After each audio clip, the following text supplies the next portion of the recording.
mga tol. Ang ulam ko ngayon ay chop suey na naman. Tapos bumili na lang ako ng manok. So dito na nga pala ako sa shop.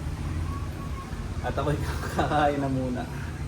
Oras ngayon 11:30. So kainan na muna. Tapos meron pa akong pang dessert dito. Yema cake. Yema cake yung tawag nila dyan eh. Masarap niya. Promise. Grabe ang dami na. Dumi! Walis.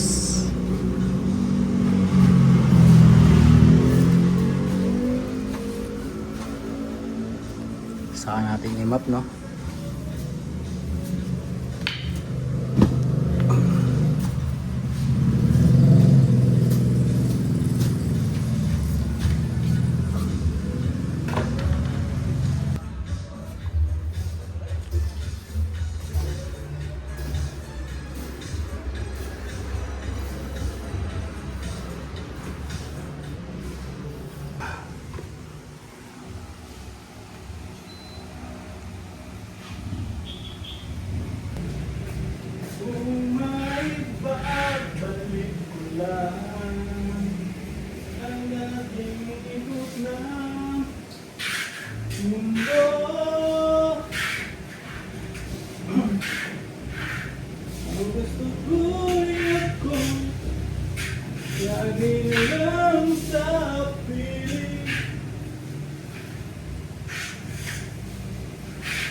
Grabe, init sa labas. Kahit dito kanina, pasok ko, init din.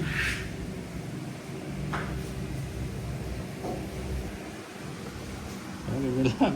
Dito naman, punasan natin ito. O, diba? Mukhang malinis na, mukha lang. Pwede na yan. Tapos na tayo maglinis mga tol. At magpapahinga lang tayo. Grabe, kahit nakasando ako, pawis pa rin ako. Ang init kasi sa labas ngayon. Kita nyo naman. Nakabukas na yung aircon, nakabukas pa yung electric fan. Pero pag lumamig na, maya-maya, pag lumamig na itong kwarto o itong shop, ay papatayin na natin yan syempre. Pahinga lang ako ng konti, ayusin natin yung inventaryo at yung sales. At nung nakaraan nga pala, nag-inventaryo dito, hindi ako pumasok. Si Mia yung nandito. Nakulangan tayo ng isang items doon. Yung Oxba Exclaim Go. Nakulangan tayo ng gano'n eh. Pag kulang, siyempre, abono tayo. Yun nga lang, hindi ko alam kung nailista ba yun o ano. Basta nawala eh. Kulang siya ng isang piraso. Sa bilang sa kanila. Bayaran ko na lang para hindi na ahaba yung usapan, di ba? Ate, okay na. Sana sa ibang mga stock ay okay naman din. Sana walang kulang, di ba? Kaya kailangan talaga dapat nakasulat lahat lahat ng lumalabas na items dito at pumapasok. Nakasulat at hindi rin naman natin ma-accurate eh. Kunwari kasi ang ginagawa kasi dito sa shop, kunwari yan, nakabenta, ayan yung benta natin, di ba? Ito yung benta natin. Kunwari isang pre-base formula, kanyang ganyan. So babawas na lang natin dito. Kunwari yung pre-base formula dito, saan na yan? Ito. The pre-base formula. O kunwari, 225 siya kahapon. So nakabenta tayo ng isa. Edi magiging 224 to ngayon. Mababawasan ng isa. Ganun lang hanggang sa mapuno to. Pabawas ng pabawas. Pag may nalagdag naman, mag-add ka syempre. So dahil may nakulangan na isa, hindi natin alam kung ano nangyari doon, ay tayo yung mag-aabono. So yun, ganun lang naman. Hindi ko rin alam kung saan napunta yung isang piraso na yun. Kung nagkamali lang ba kami ng bilang o nagkamali na ng bawas. Minsan kasi sa dami ko rin inaasikaso, mali yung bilang ko eh. Kunwari, 3 pala yung babawasan, nabenta kahapon. Minsan, nagiging isa lang. Ganun. Siyempre, tao lang naman tayo, di ba? At alam niyo naman, mayroon din tayong mga ibang inaasikaso sa mga side hustle natin. Katulad ngayon, pataya tayo ng ending. Yan, no? Tag 200. At maya-maya, sisingilin ko na to lahat, yung mga hindi pa nakapagbayad. Singilin na natin yan. magpapahinga lang tayo ng konti. Magre-relax lang ng konti. Papatuyo tayo ng pawis. Tapos, sigilin natin yon. Pero, asikaso muna tayo dito sa day job natin syempre. Asikaso muna tayo ng inventaryo at yung sales kahapon, i-send natin sa kanila para ma-report nila. So, yan yung mga stock dito. At meron pa nga dito. Yan. Pagkain daw ng mga OFW. Yan. Noodles. Noodles? Mama ka noodles? Kain siya ng noodles. Yun yung panangalian niya ngayon. Bi, uwi ka na ba, Bi? Uwi ka nga para hindi na magbago isip mo. Ano, uwi ka na. Kailan ba? Sabihin mo para maano natin. Mamaya, babago ka na naman ng isip eh. Uwi na kasi siya. Siyempre, ang tao tayo, di ba? Napapagod din. Minsan gusto rin natin magpahinga. Lalo na pag malayo tayo sa pamilya natin. Di ba? Lalo na si baby nasa abroad. O, kung dito lang sa Pinas, walang problema. Siyempre, magkakasama-sama kami. Kahit walang maraming pera, ano Bi? Kahit walang maraming pera, pero sama-sama at masaya. All goods, di ba? Malalagpasan ang lahat. Kaya nga tayo nagsusumikap eh, no? Kaya tayo nagsusumikap, maghanap buhay para makasurvive. Kailan nga, Bi? Uwi ka na? June 18. Tatatak ko na sa kalendaryo yan, ha? Sabihin mo. Ano nga? May tulog yata sa... May tulog ba dyan sa ano mo kaya hindi ka makapagsalita? Oh, Jesus. Pero June 18, sure na yan. Pero June 18 nga, sure na. Magpapile ka na? Magpapile ka na, resignation? Ano? Hindi kita marinig, wala. Next Monday? Next month. Okay, file mo na next month. At ako ay ayusin ko muna itong ano natin. Report. Dito na tayo magbablog noon. Nagbablog din kasi siya eh. Yung dati kong channel, siya naman nag-upload doon. Kasi meron akong dating channel. Siya naman nag-upload ngayon doon. Tataas nga ng mga views niya. Buti nga siya, kada upload niya nakakuha ng 50 views eh. Ako, minsan 10, 15. So, yun. Inaano niya rin yung parang katulad ng content ko. Sineshare niya din yung buhay niya doon sa channel na yun. Kung ano lang yung ginagawa niya, kung ano lang yung nangyayari. Madali kasi siyang gawin eh. Parang sustainable siya kung sakali man na magagawa namin to hanggang sa future.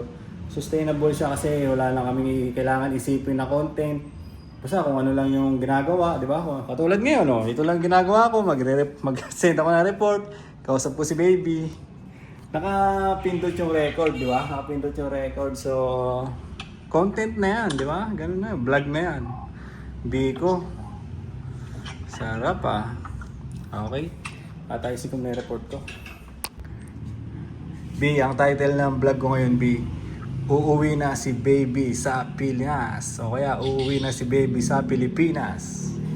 Di ba? Meron na kagad tayong title sa ginagawa natin ng vlog ngayon. Uuwi na si baby sa Pinas. Let's go! Nakaiglip ako sa siya. Wala pa tayong benta. Anong oras na? 2:30 na.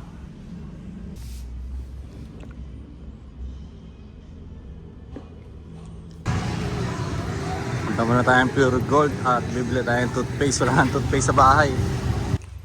Ito lagi yung binibili kong toothpaste eh. Dalawahan na. 179. Dalawa na ito.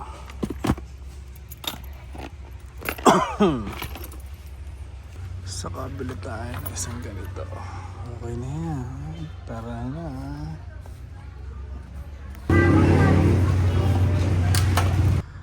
At nandito na tayo agad sa loob. Ito lang yung binili ko. Dalawang toothpaste lang. Dalawang ano naman to eh. Dalawang piraso. Na yun, dalawa na 195 grams. Yan yung pinakamalaki yata. So dalawang ganyan. At siguro naman aabot ng isang buwan yan. Tapos bumili na rin ako ng shampoo ko syempre. At pang merienda. Ano tawag dito? Pag ano lang, pagka na ano lang, naisipan mo ngumuya-nguya, o di ba? Saka mo lang bubuklatin yan. Hindi ko na hinahangad ang yaman sa mundo. Pagmamahal mo lang tayo. Tawi kang mag-isa. Aalipin mo lang yung sarili mo eh, ha? Wala pang customer na bumili. Ay, oras na. Wala pa tayong benta. My goodness. Merienda muna tayo ulit. Naubos ko na nga yung cake ko. Ubus na.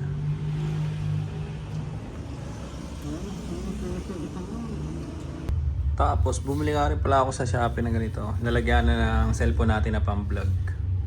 Yan, para dito lang natin siya ilalagay sa loob, di ba? Basura pa yung background natin, you know? Yan, ganyan lang. Pinili lang natin siya para hindi masyadong magagasgasan yung cellphone natin. At ito kasing cellphone ko na Pro Max, talagang pang-vlog lang talaga siya. Wala siyang ibang nakalagay. Messenger, Facebook, wala lahat. Ganun lang, wala. Sinare ko lang. At bigla na nga rin tayo nakabenta. Kanina wala pa eh. Ito nga ang benta natin, oh, mag-alas 4. Di ba? Mag-alas 4. Tapos sunod-sunod na sila. Let's go!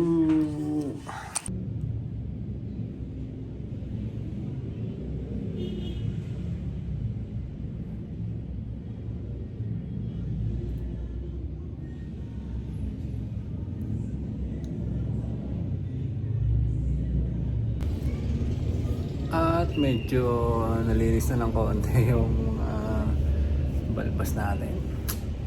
Chani-chani lang, di ba? Pagka inahait ko kasi siya, mabilis siya ang tutubo. Pero pag sinachani ko isa-isa, ayan, medyo matagal siya. Di ba? Ganoon lang. Tapos, 5:53 na nga ng hapon at ito na, nagbayad na yung mga karamihan. Pero may mga iilan pa. Marami pa to na hindi nagbayad. Pero nasendan ko na sila lahat ng payment reminders. Mamaya alas 7 ang void time natin. Mag-aalas 6 pa lang. So meron pa sila isang oras para magmuni-muni. At tayo rin, meron pa tayong oras para magmuni-muni rin. At tura tayo kuryente. Ito yung 17 to. 15 16, 17. Bali, ginala ko ng 400 ako. At binuksan ko na yung ilaw natin dito kasi may bumili kanina at isasulat natin. Buksan natin yung pinto, mainit.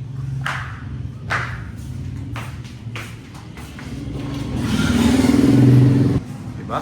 Maganda rin naman tignan eh, pag may ilaw.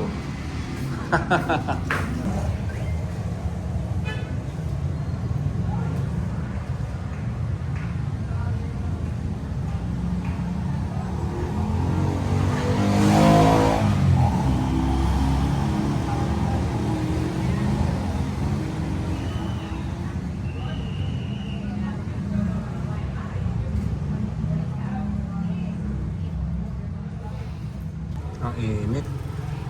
Tambay muna ako sa labas. Palobot na pa naman yung mga cellphone ko.